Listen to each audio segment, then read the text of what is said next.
பூண்டி மாதாவின் பிறப்பு பெருவிழா தேர்பவனி செப்டம்பர் 8 இரவு நடைபெறுகிறது. அனைவரும் வருக, மாதாவின் அருளாசி பெறுக.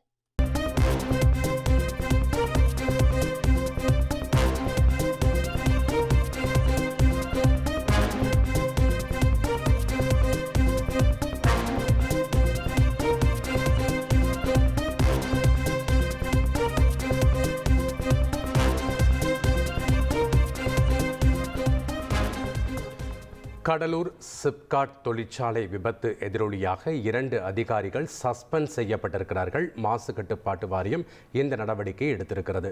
விவரங்களோடு இணைகிறார் செய்தியாளர் தேவநாதன். வணக்கம் தேவநாதன், செய்தி தொடர்பான முழு விவரங்களையும் பதிவு பண்ணுங்க.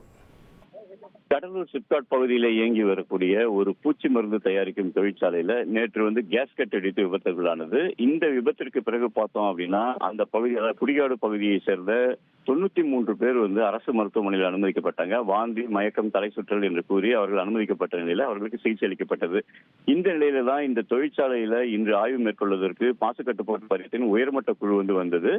சென்னையிலிருந்து வந்த இந்த அதிகாரிகள் குழு கிட்டத்தட்ட 1 மணி நேரம் இந்த தொழிற்சாலைக்குள்ள ஆய்வு மேற்கொண்டாங்க. இவர்களுடன் பார்த்தோம் அப்படின்னா தொழிற்சாலை பாதுகாப்பு துறையினரும் சேர்ந்து ஆய்வு மேற்கொண்டனர். அதே போல மாவட்ட வருவாய்த்துறையினரும் அவர்களுடன் சேர்ந்து இந்த ஆய்வானது நடைபெற்றது. இந்த ஆய்வுக்கு பிறகு கடலூரில் இருக்க மாசு கட்டுப்பாட்டு வாரிய அலுவலகத்தில் ஒரு ஆய்வு கூட்டம் நடைபெற்றது. அந்த ஆய்வு கூட்டம் தற்போது நிறைவடைந்த நிலையில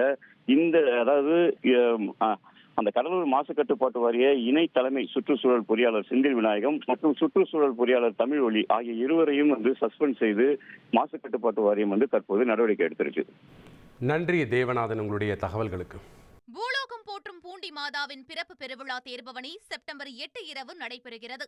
அனைவரும் வருக, மாதாவின் அருளாசி பெறுக.